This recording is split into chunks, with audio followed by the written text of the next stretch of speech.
तपाईहरुले धेरै भिडियो हेर्नुभयो मेरो। आज चाहिँ म बारीको भिडियो देखाउँछु। बारीको म आफै गाडी चलाउने, आफै साउ, आफै ड्राइभर, आफै कामदार। म तपाईहरुलाई अब बारीमा गएर देखाउँछु, खेतीपातीहरु देखाउँछु, अनि त्यहाँबाट काउली काटेको देखाउँछु, काउली बोकेको देखाउँछु, गाडीमा काउली लोड गरेको देखाउँछु है। यो भरिन्छ भरे यी दुईटा बोकिसके, कम्ता दुःख छ मलाई यसरी। अब लागे म बारीतिर नाम्लो डोरी अनि यो बोकेर। यो बोक्नुको कारण चाहिँ के हो भनेदेखि 100 किलो 95 किलो 96 किलोको फलामको खर्पन हुन्छ के टोकरी। अनि त्यो टोकरीमा काउली हाल्नुपर्छ। अनि यो नहाली सकिँदैन, ढाड दुख्छ। बाटो यस्तो बिजोग छैन, यहाँबाट अलिकति वान मिस्टेक भयो भने गेम फिनिस हुन्छ। 100 किलोको 116 किलो 110 किलोको त्यो बोकेर आउनुपर्छ। चप्पलको फेरि गोटी सकेर हेर्न, यस्तो यस्तो चप्पल छ। तपाईहरुलाई म बारी देखाउँछु। बारी त्यही हो हैन, मैले तरकारी ल्याउने फाँटहरू सबै मेरो जक्सन मेरो एरिया हो यो। तपाईहरुलाई म हेर्दै गर्नु होला फुल भिडियो।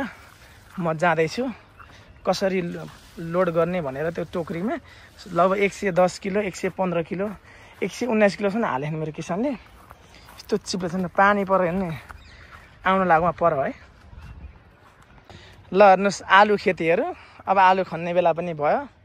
सबै मैले नि लगेर बेच्ने यहाँको आलुहरू सब मलाई दिनुहुन्छ।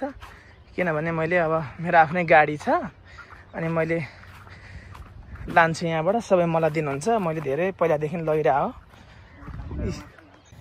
यो एरियाको काउली लगिसकेँ मैले। हेर्नुहोस् यहाँ एरिया काउली हेर्नुहोस्, कम थियो काउली। राम यो एरिया। अझै यो 2 महिना भइसक्यो काउली आएको आइछ। ओह हेर्नुहोस् उहाँ, ओह मेरा किसानहरू। ल मेरा किसानहरू कम दुःख गर्छन्, कम मेहनतिलो छन्, यति राम्रो काउली फलाउँछन्। के गर्नु, भाउ आएको छैन काउलीको। अब यस्तै नि त, तैँले किसान मारिस भन्छन् मान्छेहरू। अब मैले अब के गर्ने, अब अन्त चलेको भन्दा पनि महँगो बेच्नु भएन, के गर्नु, गाह्रो छ। काउली मिठो यस्तो हो कि हेर्नुहोस्, फर्र परेको 6 महिने लोकल काउली, मर मसला नुन बेसार छिर्छ, छ्यार्र परेको काउली किन्दाखेरि यस्तो भित्र हरियो डाँठ भएको, यस्तोमा हरियो डाँठ भएको काउली किन्नुहोस्। मिठो लोकल काउली हो, छिटो पाक्छ। तातो बाफ लाग्ने बित्तिकै पाक्छ। तातो बाफ थालले छोप्ने पर्ने, झ्वाइँ ओइरेसी पाकिहाल्छ।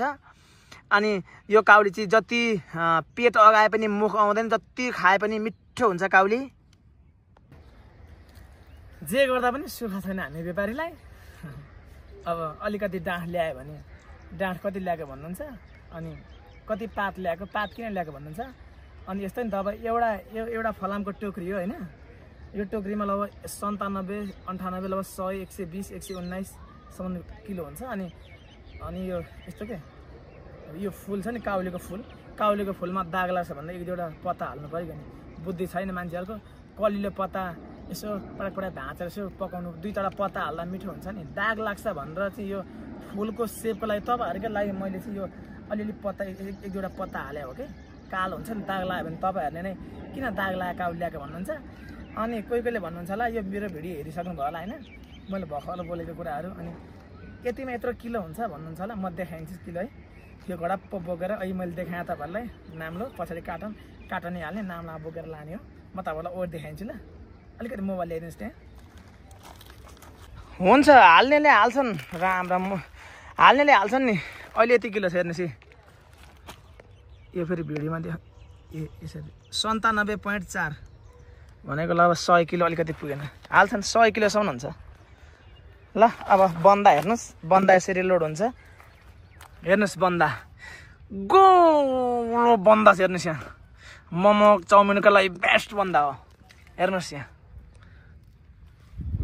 20 किलो 119 किलो हुन्छ, 110 किलो यसरी ल्याएर।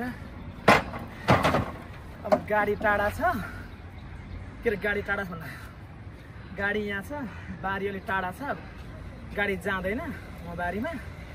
दुःख धेरै छ, कमाएको देखेर हुँदैन।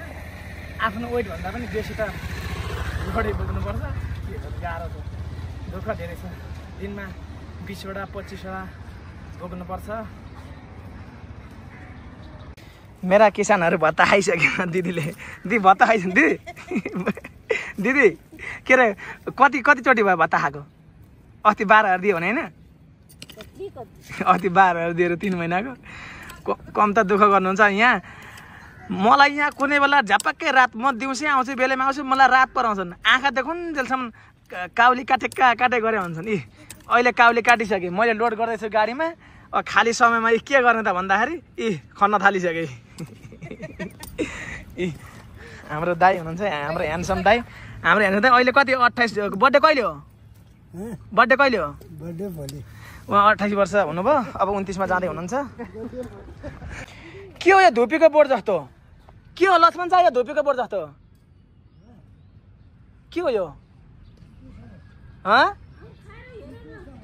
ए भोजमा साग खाने हो ए सला साग यो गुली रुपियाँ हो र यो दुईटा रहेछ सेम धुपीको बोर्ड जस्तो रहेछ हेर्नु यहाँ मान्छेको शरीर थाकिहालिन्छ नि होइन।